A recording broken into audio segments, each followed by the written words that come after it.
प्रभु यीशु मसीह के नाम से आप सभी का अभिवादन करता हूँ। And even today there is Easter Mela. After the service, if you want to go, you can go. और आज ईस्टर मेला है, सभा के बाद में आप जाना चाहते हैं तो आप जा सकते हैं। Or even as I told you last Sunday, Gladys Rao जो बेटी यहाँ पर आती थी, उसकी शादी हुई थी परसों जबलपुर में। आज उसका भी रिसेप्शन भोपाल में है आज शाम को। ओके, परमेश्वर उस परिवार को भी ब्लेस करे। Okay, good. और कोई तो नहीं।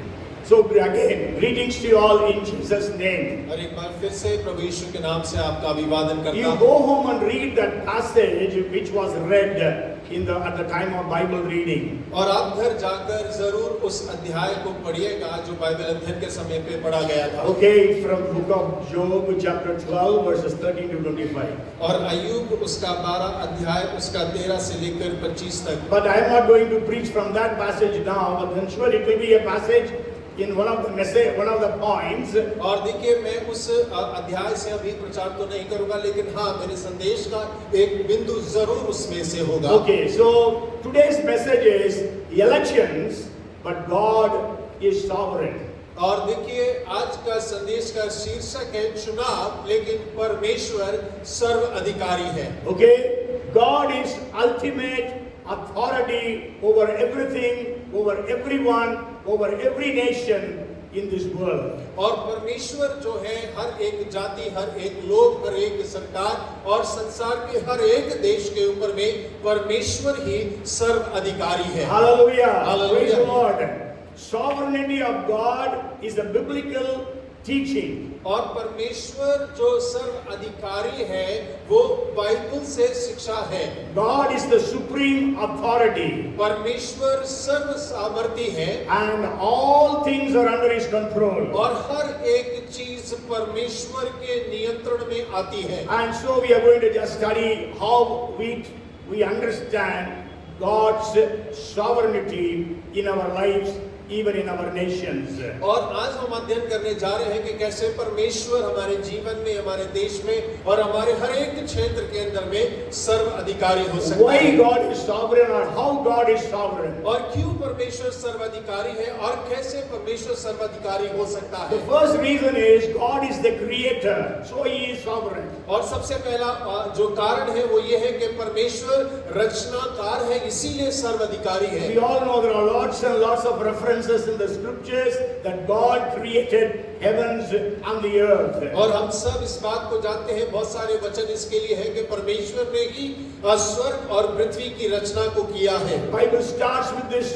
statement, in the beginning God created heavens and the earth. और बाइबल का आरंभ ही इस वाक्य से होता है कि आदि में परमेश्वर ने स्वर्ग और पृथ्वी की रचना को किया। John starts his book saying that all things are created by Jesus. और यूहन्ना अपनी पुस्तक का आरंभ ही इस बात से कहकर करता है कि सारी चीजें यीशु में होकर ही रची गई हैं। We don't believe in Big Bang theory or the evolution theory. और देखिए, बिग बैंग थ्योरी जो है हम उसके ऊपर में विश्वास नहीं करते हैं। We don't believe in the evolution theory also. और एवोल्यूशन थ्योरी पर भी हम विश्वास नहीं करते हैं। We believe in the creation theory which is written in the scriptures. और हम तो रचना की थ्योरी पर विश्वास करते हैं जो कि वचन में हमारे लिए लिखा गया है। Okay, just imagine my iPad is there. It was all spread out. There was a big noise. All the parts joined together and became an iPad. Can you imagine that? और आप ऐसा कल्पना करके देखिए कि आईपैड है, उसके हर कल पुर्जे अलग अलग पड़े हुए हैं, लेकिन अचानक एक बड़ा विस्फोट होता है, सारे कल पुर्जे आपस में जुड़ जाते हैं और वो आईपैड बन जाता है। क्या आप ऐसी कल्पना कभी कर सकते हैं? For anything, mobile or watch or whatever you are having, can you think in that way? और आपके पास चाहे वो मोबाइल हो, चाहे घड़ी हो या कोई भी वस्तु आप ले लीजिए, क्या कभी ऐसा विचार आप सोच सकते हैं? Because we know everything that is made as a creator or as a one who has made it. और हर एक चीज हम जानते हैं कि कोई भी चीज क्यों ना हो, कोई ना कोई उसका करता है, कोई बनाने वाला है, कोई रचने वाला जरूर है। So the world has been created by God Almighty. और संसार सर्वशक्तिमान परमेश्वर के द्वारा रचा गया।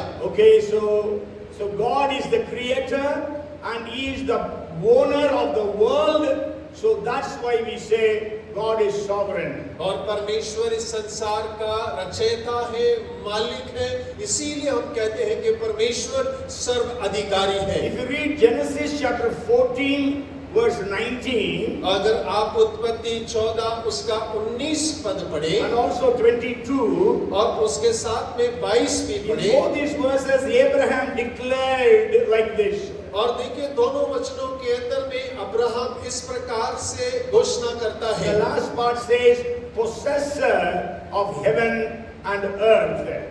और उसका अंतिम भाग इस प्रकार कहता है कि स्वर्ग और पृथ्वी का वो स्वामी है। Yes, है ना? So possessor, and also even if you read one more verse, Psalms 104 and verse 24. अगर भजन 104 उसका 24 अगर आप पढ़ेंगे, There the Bible says, O Lord, how manifold are your works. In wisdom you have made them all. The earth is full of your possessions. और हे यहोवा तेरे काम अनगिनत हैं, इन सब वस्तुओं को तूने बुद्धि से बनाया है, पृथ्वी तेरी संपत्ति से परिपूर्ण है। Yes, the world, the earth is full of his possessions. और पृथ्वी जो है वो परमेश्वर की संपत्ति से परिपूर्ण है। And the second thing is, God is the ruler over all. और दूसरा बिंदु है कि परमेश्वर हर एक के ऊपर में शासक है। Yes, God is creator. Second one is God is the ruler. और पहला परमेश्वर रचनाकार है और दूसरा परमेश्वर शासक है। When we study the scriptures, we can understand God all the time advocates theocracy. Theocracy means God ruling the world. और देखिए अगर आप वचन को पढ़ेंगे तो इस बात को समझ पाएंगे कि परमेश्वर जिस संसार के ऊपर शासन करता है उसी के लिए वकालत करता है। Okay, so we have democracy. Earlier we had monarchy and all different kinds of rulership on the face of this earth. और देखिए संसार के अंदर में हर प्रकार के राज्यों को देखते हैं, हम लोकतंत्र को देखते हैं और तानाशाहीपन को हम देखते हैं, कई प्रकार के राज्यों को हमने देखा है। And but then we go when we study the scriptures, we can understand. और जब हम वचनों का अध्ययन करते हैं तो हम इस बात को समझ सकते हैं God was actually ruling the universe.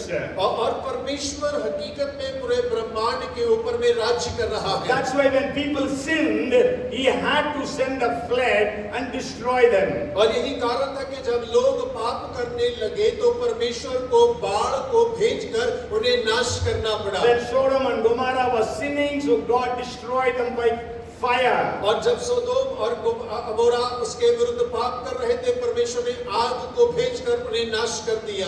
Other nations were having kings, but God's people did not have a king. और दूसरे राज्यों के लोगों के ऊपर में राजा हुआ करता था, लेकिन परमेश्वर के लोगों के लिए कोई राजा नहीं था। As early as 10th chapter of Genesis, we can read about kings ruling. What is his name? Nimrod was the first king, the Bible says. और देखिए जैसे उत्पत्ति 10वें अध्याय में आएंगे हम राजाओं के बारे में पढ़ते हैं, पहले राजा जो निम्रोद उसका नाम है, उसका जिक्र वहाँ है। But then God began to rule through Abraham, Isaac, Jacob. He was ruling actually. He was giving leadership through these people. और परमेश्वर तो अब्राहम, इसहाक और याकूब के द्वारा वहाँ पे राज्य कर रहा है, लेकिन उनके द्वारा वो इन्हें अगुवाईपन देता है। Then we know they were taken into captivity. और फिर हम देखते हैं कि वो लोग बंदुआई में ले जाए And गए God raised Moses and he delivered them and took them out. और परमेश्वर ने मूसा को खड़ा किया, मूसा उन्हें छुड़ाता है और वहां से आगे ले जाता And है। you know God was their provider, God was their ruler, God was doing everything for them. और हम जानते हैं कि परमेश्वर उन्हें देने वाला था, परमेश्वर रक्षा करने वाला था, परमेश्वर ही अगुवाई करने वाला था, परमेश्वर सब उनके लिए करता था। And God reached them to the land of Canaan. और वे सब के सब कनान देश में पहुंच गए They possessed the land of Israel or land of Canaan. और उन्होंने कनान देश को अपने अधिकार में ले लिया, इजराइल को अपने अधिकार में ले But लिया। when we read about the book of Judges, और लेकिन जब हम न्यायियों की पुस्तक को पढ़ते हैं so we know that God raised judges to rule them.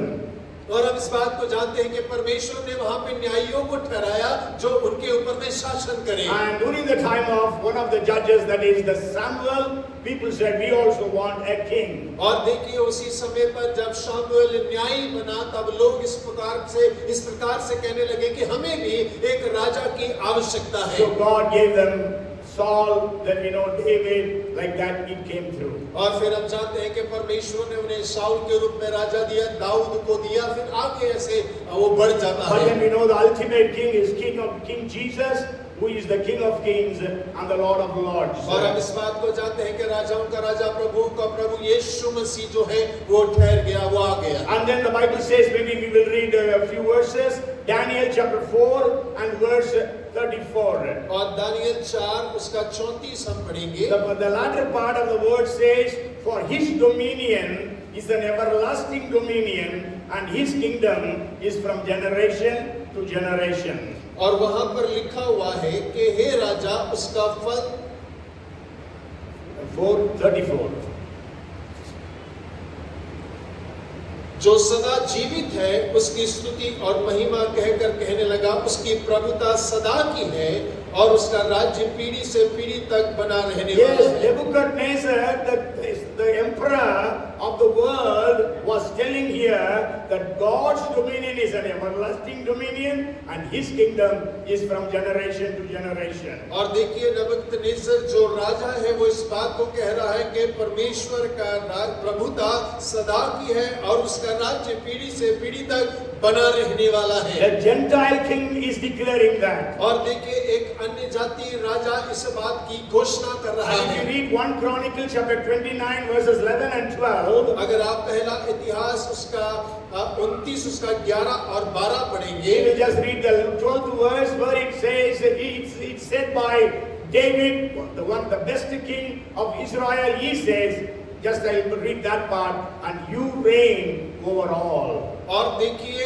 वो दाऊद राजा जो इज़राइल के ऊपर में राजा है वो इस बात को कह रहा है कि सब के ऊपर तू प्रभुता करता है। Amen. And also if you read 2 Chronicles 20 and verse 6, और दूसरा इतिहास उसका 20 उसका 6वां वचन अगर आप पढ़ें, and Psalms 103 verse 19, और भजन 103 उसका 19 अगर आप then पढ़ें, if you read 103:19, it says, the Lord has established his throne in heaven and his kingdom rules over all. और उसने वहाँ लिखा हुआ है कि उसने अपने सिंहासन को स्वर्ग पे और उसकी प्रभुता सब पर है। Yes. So like this, there are a lot of references in the scriptures. Through these things we know that God is the ruler of the universe. और देखिए इस प्रकार से बहुत सारे वचन है, इस बात से हमें ये पता चलता है कि परमेश्वर ही ब्रह्मांड के ऊपर में शासक है। But then what God did was, when we read Psalms 115 and verse 16, और जब आप भजन 115 उसका 16 पढ़ते हैं, the Bible says the heaven, even the heavens are the Lord's, but the earth He has given to the children of men. और स्वर्ग तो यहोवा का है परंतु पृथ्वी उसने मनुष्यों को दी है। So this earth has been given to us human beings. और ये पृथ्वी जो है वो हमें मनुष्यों को दिया गया God है। has given us free will. और परमेश्वर ने हमें तो आजादी दिया है। Okay, so the children of men, people in the world, have used that free will in a good way as well as in a bad way. और देखिए मनुष्य की संतानों ने उस इच्छा को स्वेच्छा को अच्छे रीति से भी इस्तेमाल किया और उसके साथ में बुरे तरीके से भी उसका उपयोग किया We है। have to thank God for all the great inventions that people have made all these centuries because of the brains that God had given them. और हमें तो परमेश्वर का धन्यवाद करना चाहिए हर एक उस खोजों के लिए जो मनुष्य जाति ने उस दिमाग से किया जो परमेश्वर ने उसे दिया है। Many things that were not there couple of centuries ago are there available to us today. और देखिए आज बहुत सारी चीजें जो आज हमारे लिए उपलब्ध हैं, कई सैकड़ों वर्ष पहले वो उपलब्ध नहीं थे। And we know we have some of the things which are available to us which was not available even 50 years before. और देखिए आज बहुत सारी चीजें ऐसी भी हमारे पास उपलब्ध हैं जो 50 साल पहले उपलब्ध नहीं थी। The TV, और टीवी है, the mobile, और मोबाइल है, all good things that have been invented to comfort the human beings have been created. और देखिए मनुष्य को आराम दिलाने के लिए बहुत सारी चीजें जिनकी रचना खोज को किया गया। But at the same time, man has abused that wisdom of God. और उसी समय पर मनुष्य ने परमेश्वर की उस बुद्धि का गलत उपयोग भी किया है। And discovered all mass destructive weapons. और उन्होंने ऐसे हथियारों का खोज की है जो बड़े पैमाने पर नाश ले आ सकते हैं। And even not only that, the men have misused the earth's wealth. और उसका ही नहीं, मनुष्य ने तो पृथ्वी और उसका जो धन है उसका भी गलत उपयोग किया है। They have misbehaved with their fellow human beings. और उन्होंने अपने संगी मनुष्य के साथ में गलत व्यवहार किया They है। have harmed the creation of God. और उसने मनुष्य परमेश्वर की रचना को नुकसान पहुंचाया है। Destroyed the resources that God has given to the people. और परमेश्वर ने जो सारी चीजें लोगों के लिए उपलब्ध कराई है उनका गलत उपयोग मनुष्य ने किया They है। have endangered even the atmosphere, the pollution, other things that have come in. और देखिए उन्होंने तो जो वातावरण परमेश्वर ने बनाया उसको भी प्रदूषण के कारण खतरे में डाल दिया We है। know about El Nino and climatic changes which have affected the climate of so many nations. और हम इस बात को जानते हैं कि वातावरण के अंदर में एक परिवर्तन आ रहा है जिसके कारण कई सारे राष्ट्रों का वातावरण पूरी रीति से बदल रहा So है। God owns the whole world, but He has given the earth to the human beings, and human beings have misused the earth. और परमेश्वर तो पूरे ब्रह्मांड के ऊपर में शासक है, लेकिन उसने फिर भी पृथ्वी को मनुष्य के हाथों में दिया और मनुष्य ने उसका दुरुपयोग किया है। But then the ultimate authority, power, rulership, everything belongs to God and God alone. और लेकिन फिर भी परमेश्वर के हाथों में ही पूरा सामर्थ्य है और वही पूरी रीति से शासक भी है। All different kinds of manipulations and cheatings that are happening even during the election time, but we know God is sovereign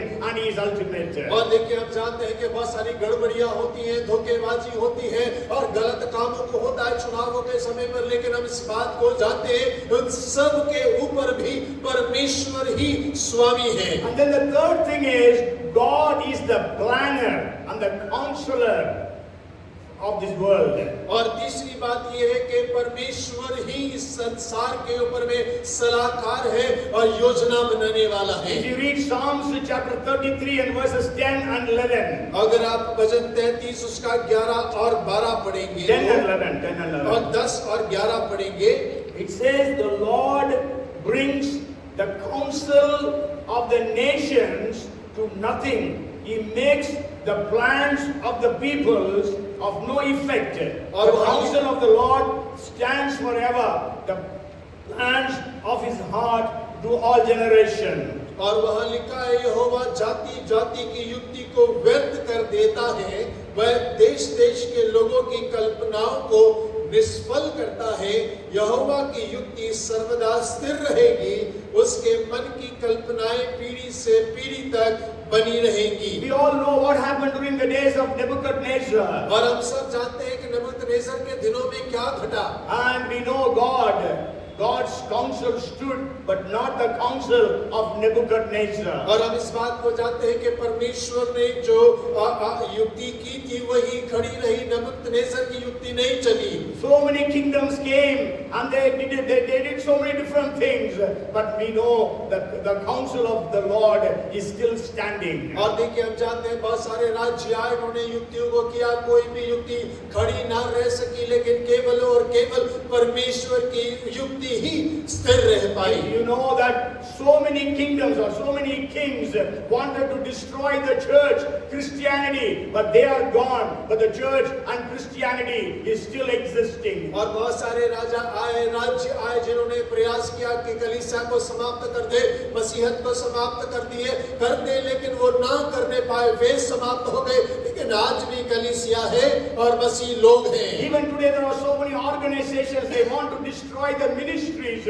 but the ministries are growing and multiplying. और आज भी बहुत सारी ऐसी संस्थान हैं जो सेवकाई को समाप्त करने का प्रयास कर रहे हैं, लेकिन सेवकाई आज भी स्थिर है, वो बहुगुणित हो रहा है, लेकिन वे समाप्त हो गए। So that's why, in spite of persecution, the churches in Eastern Europe and in the communist countries were thriving in spite of persecution those days. और देखिए उन दिनों में सताव होने के कारण भी इस यूरोप के अंदर में कलीसिया जो है वो बढ़ती गई, वो विकास करती चली गई। You know, many people thought the believers in China, in some of the Eastern European countries would be very old people who were Christians before the persecution started. और कई सारे लोगों ने सोचा कि इस यूरोप के अंदर में, चाइना के अंदर में जो विश्वासी लोग होंगे वो बहुत बूढ़े होंगे, क्योंकि सताव आरंभ होने से पहले वो लोग उद्धार पाए होंगे। But during the persecution, the churches in all these, the underground churches all grew, and there are millions and millions of young people in the churches in China and other places. और देखिए जब सताव बढ़ने लगा तो कलीसिया जो भूमिगत हो गए, वो लोग बढ़ने लगे, लाखों लाखों जवान कलीसियाओं में उद्धार पाकर बढ़ने लगे और उन कलीसियाओं का विकास होने लगा। Hallelujah! Hallelujah! Hallelujah! Hallelujah! Persecution cannot stop the church. और सताव कलीसिया को रोक नहीं सकता है। Churches are growing and multiplying. और कलीसिया बढ़ रही है, बहुगुणित हो रही है। Yesterday I went to give a marriage for one of the boys that we baptized few years back. It was in near Ashima Mall. और देखिए कल मैं एक बालक का विवाह देने के लिए गया था, जो प्रभु में बड़ा, हमने उसे बपतिस्मा दिया और कल मैंने उसको विवाह किया। And there was one sadhu, a Brahmin convert, who was preaching. और वहाँ पर एक साधु थे, ब्राह्मण कुल से आए हुए, उद्धार पाए हुए सेवक प्रचार कर रहे थे। And he came to the Lord through one student girl from Tamil Nadu when they were studying in Delhi. और देखिए जब वो अध्ययन कर रहे थे दिल्ली शहर के अंदर में, तब एक छात्र लड़की के द्वारा सुसमाचार सुनकर उन्होंने जीवन को दिया। And before 27 years he became a sadhu. He has a big beard, has the saffron cloth, and he preaches all over India. और देखिए उससे 27 साल पहले वो साधु बन गए, बड़ी दाढ़ी रखते हैं, गेरुआ वस्त्र पहनते हैं, पूरे भारतवर्ष में घूमते हैं और प्रचार करते हैं। In that marriage there were more non-Christians than Christians. और देखिए उस विवाह के अंदर मसीहों से ज्यादा गैर मसीह लोग थे। And Brother Divedi has also become an acharya now, so they both were preaching. Sure, I also preached, but they preached of all the Hindu from Hindu ways and other things. It was very powerful, witnessful. और देखिए वो बड़ा ही वेदों से लेकर प्रचार को कर रहे थे, बड़ा सामर्थ्य था, बड़ा गवाही पूर्ण संदेश वो लोग प्रचार कर रहे थे। And he very boldly declared it was only Jesus who died for us, nobody else. और बड़ी ही आपसे वो इस बात की घोषणा कर रहे थे, केवल यीशु ही है जो हमारे लिए मरा और कोई नहीं। Okay, so anyhow, so God is the planner, He is the counselor, and the counsels of human beings will come to nothing. और देखिए परमेश्वर ही योजना बनाने वाला, युक्ति बनाने वाला, और मनुष्य की युक्तियां जो हैं वो सफल नहीं होगी। So in this point you can go home and read Job chapter 12 verses 13 to 25. और इस बिंदु में आप घर जाकर अय्यूब उसका 12वां अध्याय जो है 13 से लेकर 25 तक जरूर पढ़िएगा। And we always need to remember Job chapter 42 and verse 2. और हमेशा हमें अय्यूब उसका 42 उसका दूसरा वचन याद रखना चाहिए। It says, I know that you can do everything and that no purpose of yours can be withheld from you. और मैं जानता हूँ कि तू सब कुछ कर सकता है और तेरी युक्तियों में से कोई रुकी नहीं सकती। Hallelujah. Hallelujah. None of the counsels of the Lord can be thwarted or nullified or cancelled. और देखिए परमेश्वर की कोई भी युक्तियों में से उसे रोका नहीं जा सकता, इनकार नहीं किया जा सकता और बंद नहीं किया जा So सकता। whatever God wants to do in India, India, he will do. और जो कुछ परमेश्वर भारत में करना मांगता है वो जरूर करेगा No one can stop it. और कोई उसे रोक नहीं पाएगा। When God wants to send a revival in India, no person, no organization can stop it. और जब परमेश्वर भारत के अंदर में बेदारी भेजना चाहेगा, कोई संस्था, कोई व्यक्ति उसे रोक नहीं पाएगा। There will be no power that can stand against the power of God. और ऐसा कोई सामर्थ नहीं जो परमेश्वर की सामर्थ के सामने खड़ा हो सके। So we have to understand that God can do all things. और हमें इस बात को समझने की जरूरत है कि परमेश्वर सब कुछ कर सकता है। And that's why God told Jeremiah, I am the Lord God of all flesh. Is there anything that is too hard for me? और इसीलिए परमेश्वर ने यिर्मयाह से कहा कि मैं हर एक जन के ऊपर में परमेश्वर हूँ, इसीलिए क्या कोई चीज मेरे लिए ज्यादा कठिन होगी। And the fourth thing is God does whatever He pleases. और चौथा बिंदु है कि परमेश्वर को जो भी पसंद आता है वही परमेश्वर करता है। If you read Daniel chapter 4 and verse 17, और दानियल 4 उसका 17 आप पढ़ेंगे। this decision is by the decree of the watchers and the sentence by the word of the holy ones, in order that the living may know that the Most High rules in the kingdom of men, gives it to whomever He pleases, and sets over it the lowest of men. यह आज्ञा वेरियों के निर्णय से, यह बात पवित्र लोगों के वचन से निकली कि जो जीवित हैं वे जान ले कि परम प्रधान परमेश्वर मनुष्यों के राज्य में प्रभुता करता है और उसको जैसे चाहे उसे दे देता है। Yes, there are so many verses like this. If you read 115th Psalm, verse 3, और यदि आप भजन 115 उसका 3रा वचन पढ़ेंगे, but our God is in heaven, He does whatever He pleases. Let us read 115 and verse 3. हमारा परमेश्वर तो स्वर्ग में है, उसने जो चाहा वही किया है। Yes, He does whatever He pleases. और जो उसको चाहता है वही वो करता है। It is not what the people of the world please. और ऐसा नहीं है कि जो संसार के लोगों को पसंद आए वो हो। Okay, what the leaders are pleased with. और या जिन बातों से जो शासक है वो प्रसन्न हो वो हो। So when we are praying for election, let us claim all these promises, all these verses of God, word of God. और जब हम चुनावों के लिए प्रार्थना करते हैं हो के इन सारे परमेश्वर के वचनों को घोषणा करें और प्रार्थना करें। If you read 135th Psalm, verse 6, it says, whatever the Lord pleases, He does in heaven and in earth, in the seas and in all deep places. जो कुछ यहोवा ने चाहा उसने आकाश और पृथ्वी और समुद्र और सब गहरे स्थानों में किया है। Yes, like that there are so many references in the scriptures. और इसी प्रकार बहुत सारे वचन बाइबल में दिए गए हैं। Okay, so when all these things are there, so we have to understand God is sovereign in the 2024 elections. और जब ये सारी बातों को देखते हैं तो इस बात को समझें कि 2024 के चुनाव में परमेश्वर ही सर्वाधिकारी है। We will read one more verse, that is Daniel chapter 2 and verse 21. और दानियल 2 उसका 21 और पढ़ेंगे। And He changes the times and the seasons. He removes kings and raises up kings. He gives wisdom to the wise and knowledge to those who have understanding. समयों और ऋतुओं को वही बदलता है, राजाओं का अस्त और उदय भी वही करता है, बुद्धिमानों को बुद्धि और समझ वालों को समझ भी वही देता है। Yes, so we have to understand this, and with this understanding we have to pray every day. और देखिए हमें तो इस समझ को समझने की आवश्यकता है और इसके साथ में प्रतिदिन प्रार्थना करने की आवश्यकता है। Okay, so God is sovereign, so we have to understand that. और परमेश्वर सर्वाधिकारी है और हमें इस बात को समझना है। There are a lot of other things about it, but then I want to go into another point, that is how are we going to pray for our leaders. और हम किस प्रकार अपने अगुवों के लिए प्रार्थना करें। Okay, we all know the Bible commands us that we have to pray for the kings and for those who are in authority. और हम जानते हैं कि बाइबल हमें इस बात की आज्ञा देता है कि हमें राजाओं के लिए और जो अधिकारी हैं उनके लिए प्रार्थना करना है। 1 Timothy chapter 2 and verse 2 says that. और पहला तीमुथियुस दूसरा अध्याय उसका दूसरा वचन इस प्रकार कहता है। I think many times maybe I didn't pray, we didn't pray, church didn't pray so well for our leaders, because of which we have come to such a situation in India. और कई बार मैं ऐसा सोचता हूँ कि मैंने प्रार्थना नहीं किया, कलीसिया ने प्रार्थना नहीं किया, हमने नहीं प्रार्थना किया जैसा हमें प्रार्थना करना चाहिए था।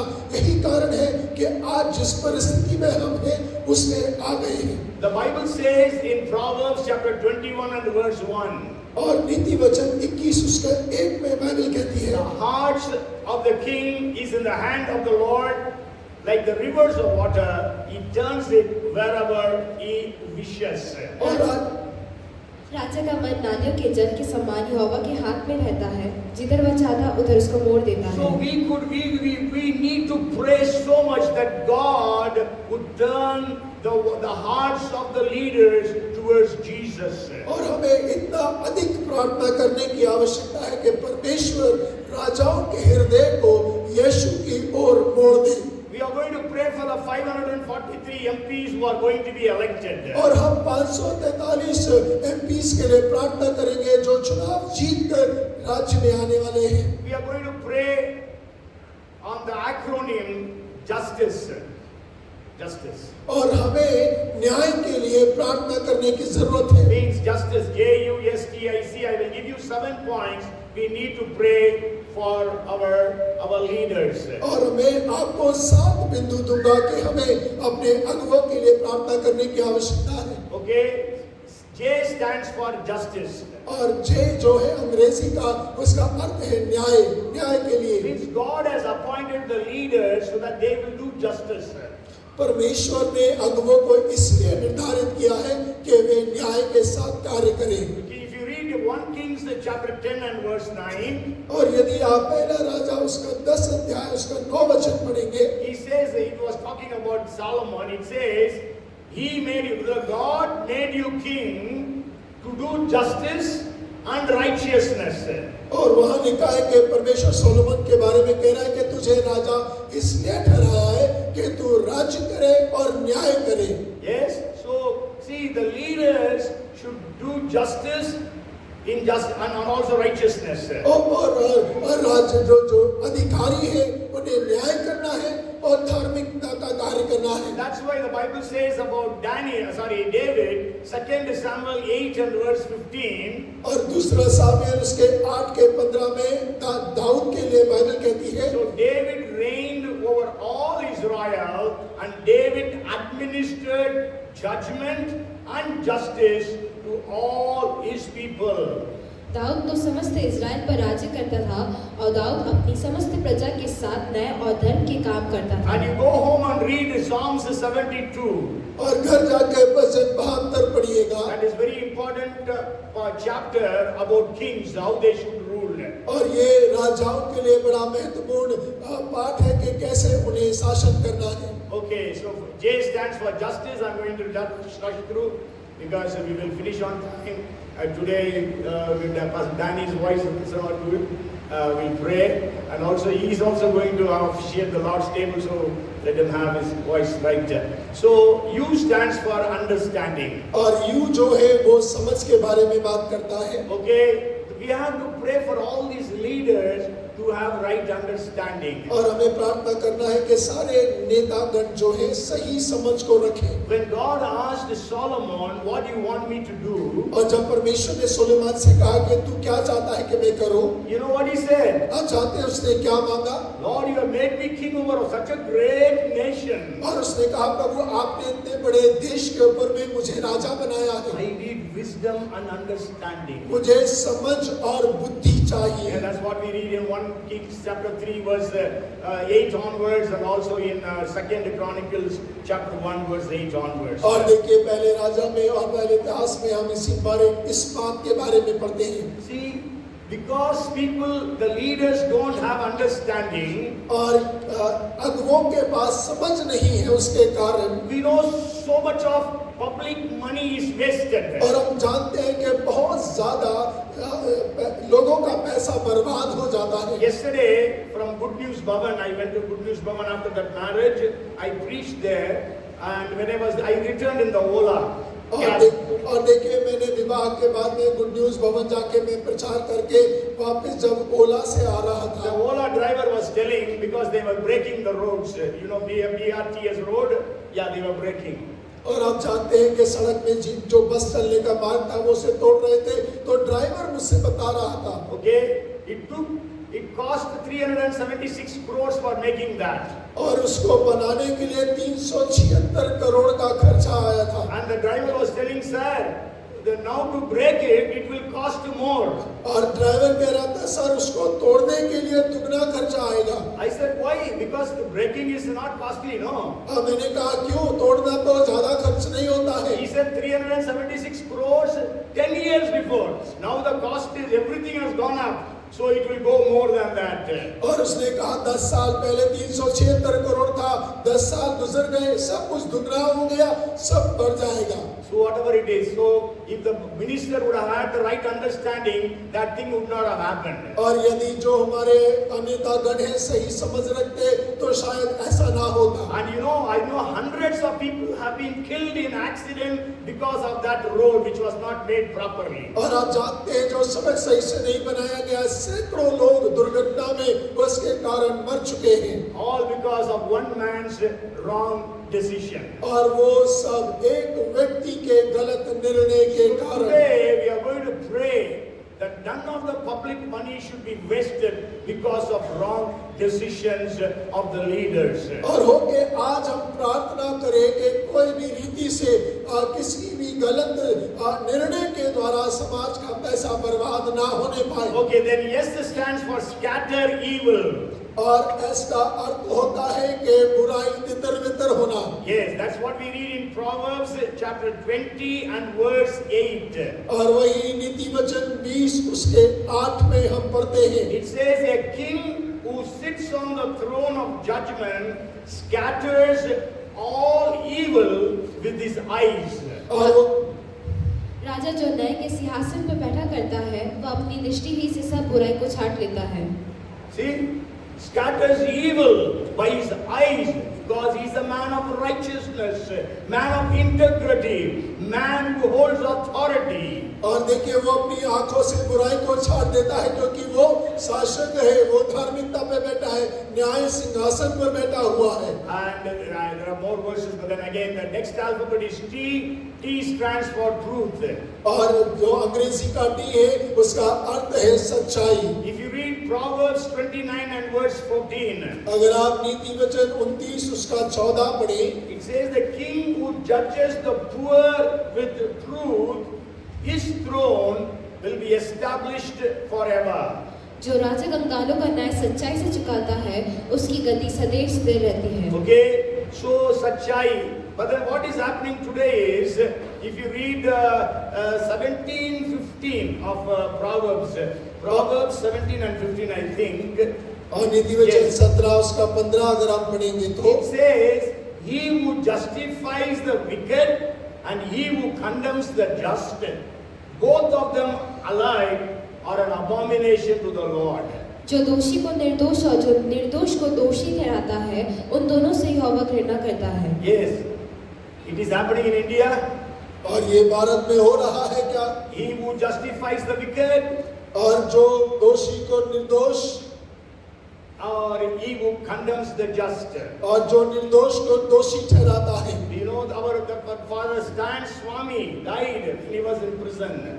Father Stan Swami. और फादर स्टैन स्वामी जब जेल में थे उनकी वो मृत्यु हो गई। Because he was a just man, but he was condemned. और लेकिन वो जो धर्मी जन थे लेकिन उन पर दोष लगा दिया गया। So there is no truth. So we need to pray for truth to come into this nation. और देखिए कोई सच्चाई नहीं है, हमें प्रार्थना करने की आवश्यकता है कि इस देश के अंदर में सच्चाई आने पाए। You know the situation in our country. और आप हमारे देश की परिस्थिति को जानते हैं। How people are all justified from all their corruption.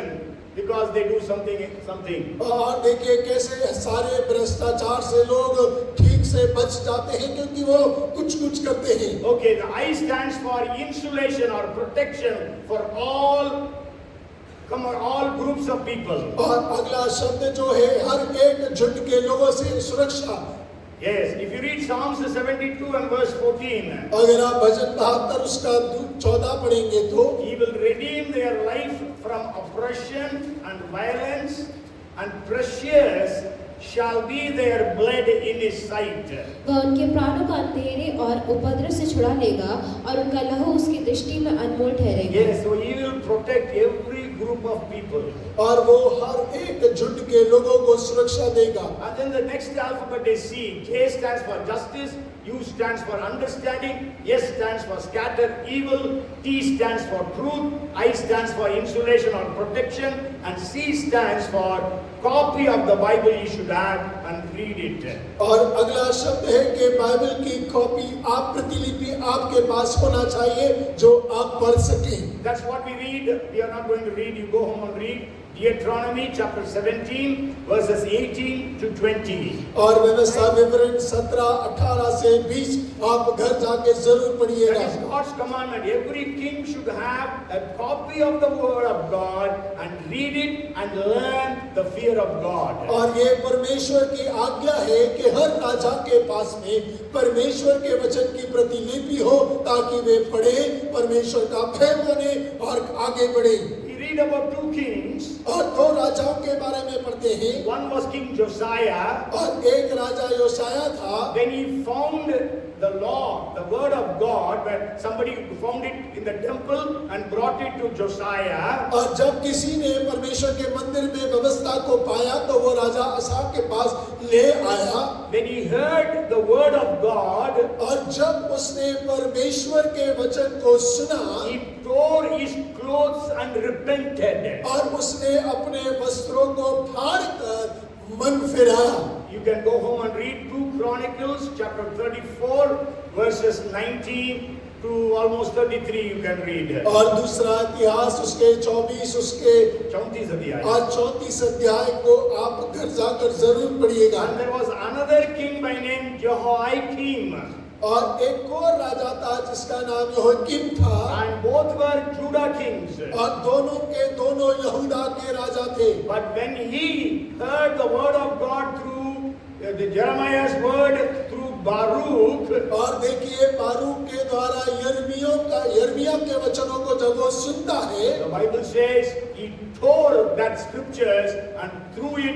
He tore that and threw it in the fire.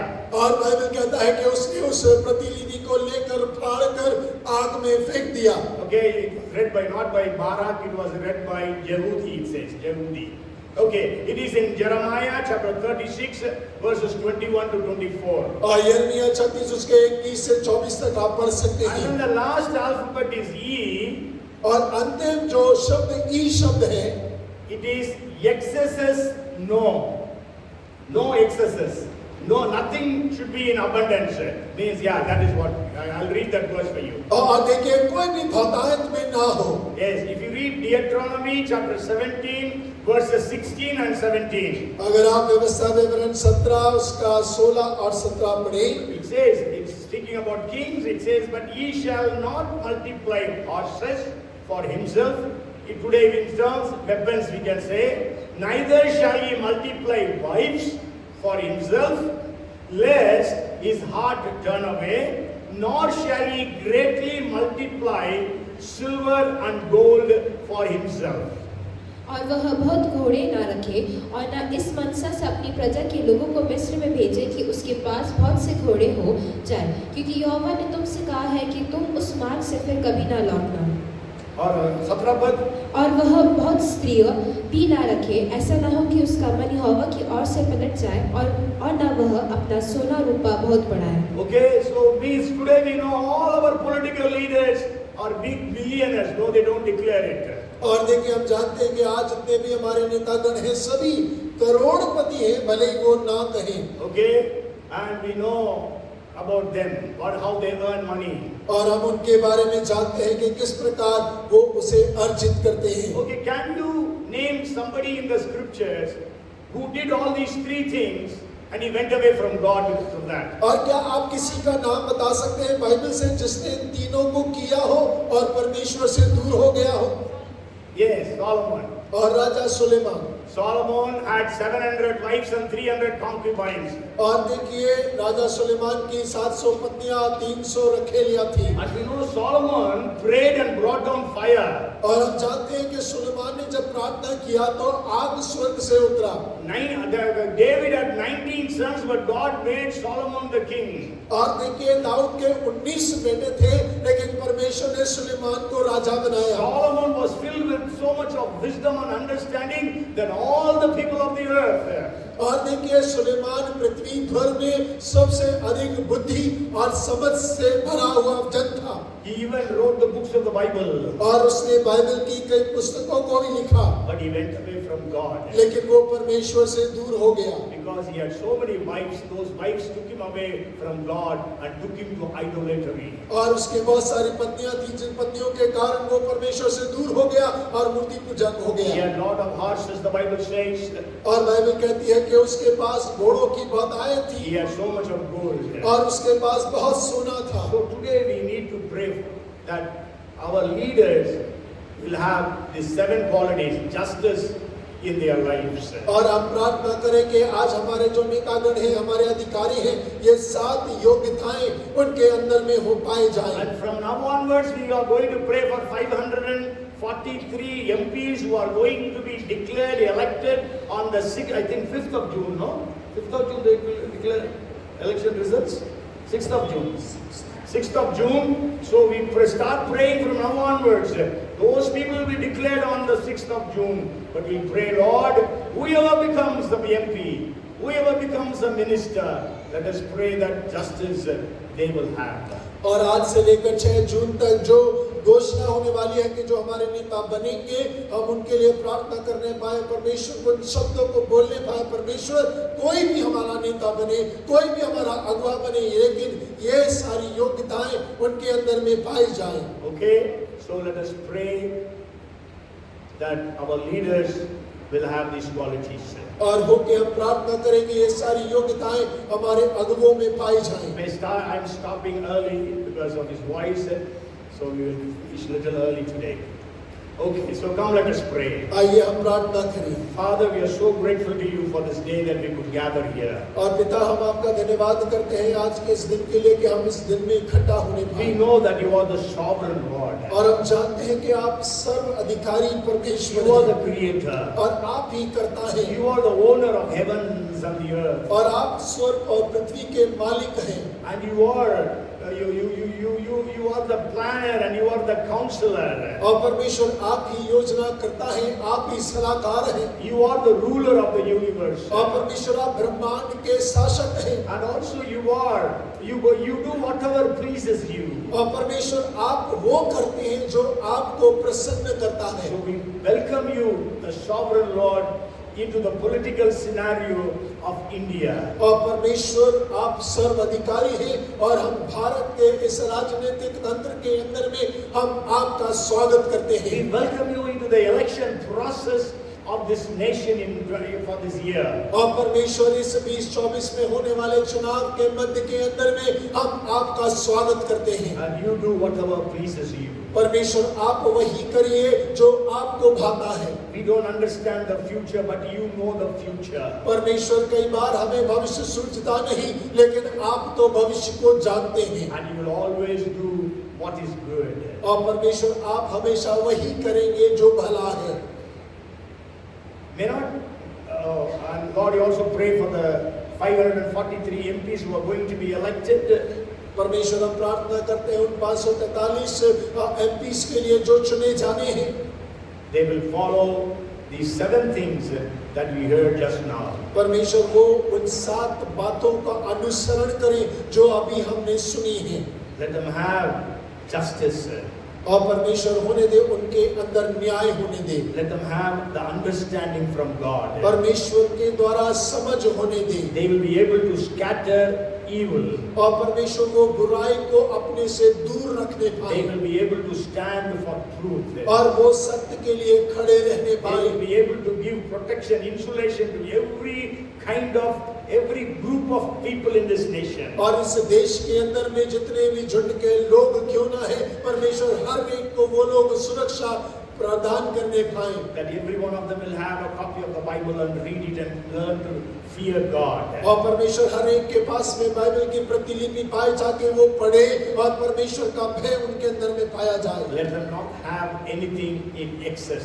परमेश्वर कोई भी चीज उनके जीवन में बहुतायत की ना हो। We cancel corruption, bribery, and all injustices from this nation. परमेश्वर इस देश से जितना भी घूसखोरी है और करप्शन है और हर एक गलत को यीशु के नाम से हम दूर करते हैं। Because you said, whatsoever we shall bind on earth will be bound in heaven. क्योंकि प्रभु आपने वचन में कहा जो कुछ हम पृथ्वी पर बांधेंगे वो स्वर्ग में बंध जाएगा। Lord, our eyes are fixed upon you. परमेश्वर हमारी आंखें आपकी ओर लगी हैं। Our help comes from you, the maker of heaven and earth. परमेश्वर हमारी सहायता आपकी ओर से आती है जो स्वर्ग और पृथ्वी का करता है। We give you the glory and the honor. परमेश्वर आप ही को आदर और महिमा देते हैं। In Jesus' name we pray. यीशु के नाम से प्रार्थना मांगते हैं And everyone said, और हर एक जन कहे Amen. आमीन।